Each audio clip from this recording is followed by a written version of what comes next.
Hi guys, मैं हूं ज्ञान और मैं हूं यश। और आज हम रिव्यू करने वाले हैं PS2 के ट्रेलर को और साथ ही मैदान के टीजर को। तो जब मैंने PS2 का ट्रेलर देखा तो उसमें इतने सारे कैरेक्टर्स थे, इतनी बड़ी स्टोरी लाइन थी कि पहले मुझे लगा कि मैंने पहले PS1 देख लेना चाहिए मुझे, तब मुझे ज्यादा समझ में आएगा। और फिर जब ये PS1 देखने गया तो इसे लगा पहले मैं वो 5 पार्ट पढ़ लेता हूँ बुक के, या फिर उसके बारे में कहीं से समरी पढ़ लूं ताकि वो फिल्म समझ पाऊं, क्योंकि उस फिल्म में इतने सारे कैरेक्टर्स हैं। चोला डायनेस्टिक किंग कौन?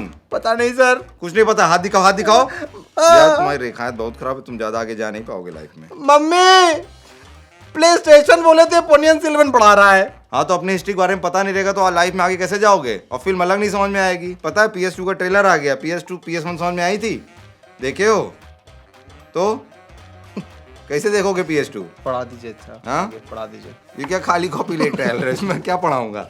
तो लेकिन इसका ये मतलब नहीं कि हमें फिल्म नहीं अच्छी लगी। हम पहली फिल्म IMAX में देखे थे, फिर हमने OTT पे भी जाके देखा उस फिल्म को। फिल्म बहुत अच्छी है, तो कमेंट में ये मत लिखना कि तुम सिनेमा को नहीं समझते हो एकदम। तुम्हें कुछ हाँ नहीं समझते, बात सही है, लेकिन कोशिश करते हैं। स्टोरी लाइन बहुत बड़ी है, उसको बड़ी ही मुश्किल से मणि रत्नम ने कॉम्पैक्ट करके 2 पार्ट में बनाया है, जो 3-3 घंटे के भी है। SS राजामौली ने खुद कहा कि यार एक इस 5 पार्ट की इतनी बड़ी स्टोरी को, जो Chola empire one of the India का ग्रेटेस्ट एम्पायर है, और उसको 2 पार्ट में बनाना, ये कोई कर सकता है तो मणि रत्नम ही कर सकते हैं। तो ये फिल्म बेसिकली इंडिया की गेम ऑफ थ्रोन है। हाँ। तो आइए इसको सीरीज में बनाते तो ये पक्का इंडिया की, क्योंकि इतने अच्छी पॉलिटिकल ड्रामा है ये फिल्म कि आपको एक्चुअल में उतना बड़ा प्लॉट मिल रहा है बनाने के लिए। अगर आप PS1 से कंपेयर करोगे तो फिल्म का एक्शन थोड़ा बेटर लग रहा है इस बार देखने में। थोड़े स्लो मोशन यूज किए हैं ताकि जो हमारी जैसी जनता है, जो नॉर्थ बेल्ट पर मैं अभी ट्रेलर देख के मैं नहीं कह सकता कि एक्शन अच्छा है या नहीं, वो मैं फिल्म देखूंगा तभी मैं कह रहा हूं क्या दिख आप रहा अपने है। ट्रेलर में तो बेस्ट चंक रखते हो ना, तो ऐसा मैं कह नहीं सकता हूँ। पर हाँ, प्रोडक्शन क्वालिटी थोड़ी पिछले से ऊपर अप लग रही है, पर वो जो पानी में जो लड़ाई दिखा रहे हैं वो मुझे वैसी ही लग रही है। पिछली बार काफी पानी में तो आधे घंटे भाई अंधेरे में बोर कर दिया था मुझे। बाकी फिल्म की म्यूजिक अपने AR रहमान, जो कि मतलब मास्टर है पीरियड ड्रामा, कोई फिल्म हो उसमें AR रहमान को दे दो, उसको इंटरनेशनल स्टैंडर्ड पे बनाते हैं भाई। वो बंदे में मतलब वो जो पिछले पार्ट में जो भी जो चोला एम्पायर को दिखाया है, कैसे कितना फलता फूलता एम्पायर है, उसको अपने गाने से इतना बढ़िया म्यूजिकली बांधा है। उनकी म्यूजिक में वो जिस भी एरा को दिखाते हैं, अगर 1000 साल पहले की कहानी, तो वो उनकी म्यूजिक में दिखती है। उस समय के इंस्ट्रूमेंट को बड़े अच्छे यूज मतलब बेस्ट चीज मुझे उसकी म्यूजिक की ये लगी थी कि वॉर सीन्स में भी वॉर की म्यूजिक अच्छी। फिर जो एक नॉर्मल टाइम, जैसे अगर आप घाट के किनारे लोग बैठे हैं तो हल्की सी मंदिरों की आवाज आ रही है कुछ, वो मतलब बैकग्राउंड स्कोर भी फिल्म का बहुत अच्छा था, और वो मुझे इसके ट्रेलर में भी दिख रहा है कि बैकग्राउंड स्कोर अच्छा है फिल्म का। और मणि रत्नम और AR रहमान की जोड़ी तो बॉम्बे से शुरू हुई थी, सालों से चलती आ रही है, हिट पे हिट इन्होंने दिए हैं, एक के बाद एक। मतलब ऐसे यूनिवर्सल गाने दिए हैं जो आज तक आप दिल से गाने आज भी सुन लो। जिया जले जा जले नैनो तले। तो फिल्म में चोला डायनेस्टी के जो किंग थे वो होते हैं सुंदर चोला, उनके 2 बेटे होते हैं और एक बहन होती है उनकी। साथ में एक जो एंटागनिस्ट है फिल्म की, वो है ऐश्वर्या राय। ऐश्वर्या राय का क्या नाम होता है? नंदिनी। हाँ, तो नंदिनी जो एक बहुत ही खूबसूरत महिला होती है, और उनके प्यार में मणि रत्नम मतलब ऐश्वर्या के ऊपर इतना फिदा, उनकी खूबसूरती को उनसे अच्छा कोई निकालता ही नहीं। चाहे वो रावण हो, गुरु में तो नहीं, रावण हो, चाहे PS1 हो, PS2 हो, उनको मजा आता है कि यार मैं ऐश्वर्या राय को और सुंदर दिखाऊंगा इस बार। मतलब कुछ तो है। चोला एम्पायर जो कि उस समय का सबसे बड़ा एम्पायर था, तो हर कोई उसके राजगद्दी पे बैठना चाहता। इसी की कहानी है पोनियन सेल्वन, जिसमें नंदिनी है, आदित्य करिकलन है, पोनियन सेल्वन है, सबकी बात पांड्यन है। इसी की लड़ाई चल रही है कि कौन उस राजगद्दी पे बैठेगा। वैसे एक बात ये देखो, नंदिनी हम दिल दे चुके सनम में भी नंदिनी थी। अच्छा, यहाँ फिर से नंदिनी है। पता नहीं क्यों बोलना है इसे, कोई रिलेशन नहीं है इसका इससे, ऐसा ही बोल रहा है। यहाँ पे भी राजगद्दी पे बैठना चाहती हैं, और वो कहीं और बैठना चाहती विक्रम जो कि आदित्य का कैरेक्टर प्ले कर रहे हैं, उनकी एक्स हैं। अब एक्स मुझे यहाँ बोलना नहीं चाहिए, लेकिन अब मेरे मुझसे निकल गया वैसे। तो अब लेकिन दोनों के बीच की केमिस्ट्री अच्छी दिखाई है। मतलब इनका पहले अफेयर कुछ रहता है, उनकी अफेयर भी नहीं बोलना चाहिए। अरे यार, इनका पहले कुछ रहता है प्रेम संबंध रहता है इन दोनों के बीच में, जो बचपन से ही। जो उनकी बहन रहती हैं आदित्य की, वो किसी तरीके से उनको राज्य से निकाल मतलब वो देती है। बचपन से ही समझदार होती है, उन्हें लगता है कि मेरे भाई की जो पत्नी होगी यानी इन फ्यूचर जो महारानी बनेगी वो कोई गरीब नहीं हो सकती, तो उसको राज्य से देती है। भगा दिया। अब जो नफरत थी इनकी नफरत और बढ़ जाती है। अब वही नफरत कन्वर्ट हो रही है उस डायनेस्टी पे कौन जाके रूल करेगा। हाँ। इसी की कहानी है पोनियन सेल्वन, जो कि 2 में आगे बढ़ने वाली है। PS1 और 2 का कंबाइंड बजट था लगभग 500 करोड़ का, और PS1 अकेले ने 500 करोड़ प्लस का कलेक्शन कर चुकी है ऑलरेडी।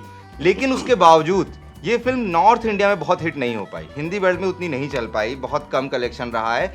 और OTT पे थोड़ी चल गई है। और अगर इस फिल्म को डायरेक्ट कंपेयर किसी से किया जाता है, सीधे बाहुबली से किया जाता है, क्योंकि वो ही इससे पहले एक इतनी बड़ी मैग्नम ओपस फिल्म आती है। बट एक बाहुबली एक इजी फिल्म कह सकते हो। इजी प्लस एक होता है ना ओवर द टॉप। राजामौली का एक्शन फिल्म का स्टाइल ओवर द टॉप होता है, बट एक रियलिस्टिक फिल्म है। वो एक एक्शन फिल्म कहेंगे, एक्शन पीरियड ड्रामा, बट ये पॉलिटिकल ड्रामा है। लेकिन इसमें मुझे ये भी लगता है कि पॉलिटिकल ड्रामा होने के बावजूद एक्शन बहुत रियलिस्टिक है, सही है, बट और अच्छे कोरियोग्राफ हो सकते थे। हाँ। PS2 की स्टोरी अब PS1 से आगे बढ़ने वाली है, लेकिन एक सबसे अच्छी बात मुझे ये लग रही है कि सारा कैरेक्टर डेवलपमेंट ऑलरेडी हो चुका है। हाँ, ये मतलब इस हाँ। बात की राहत है कि अब मुझे और कुछ समझना नहीं है। अब जाके समझना नहीं है, क्लास नहीं लेने की, कोई आदमी समझा रहा है ये। अब फिल्म सीधे आगे बढ़ेगी, तो मुझे लगता है इस फिल्म का स्क्रीन प्ले बहुत ज्यादा अच्छा होगा, स्टोरी भी ज्यादा अच्छी होगी, क्योंकि फाइनली वॉर सीन्स हमें अच्छी देखने को मिलेगी। बड़ी बड़ी वॉर की वजह कहीं ना कहीं लव स्टोरी या कोई किसी की जेलसी, हाँ, चाहे वो ट्रॉय हो, ग्लैडिएटर, कोई भी फिल्म आप हॉलीवुड की बड़ी अच्छी फिल्म उठा लो, तो वो कहीं ना कहीं स्टोरी शायद एंड अप होगी। उसमें एक सीन भी है जहाँ पे नंदिनी ऐसे तलवार लगा के खड़ी होती है। तो होपफुली हमें वो ऐसा कुछ क्लाइमैक्स होगा। बाकी मेरा ओपिनियन है कि आपको ये फिल्म देखने जाना चाहिए।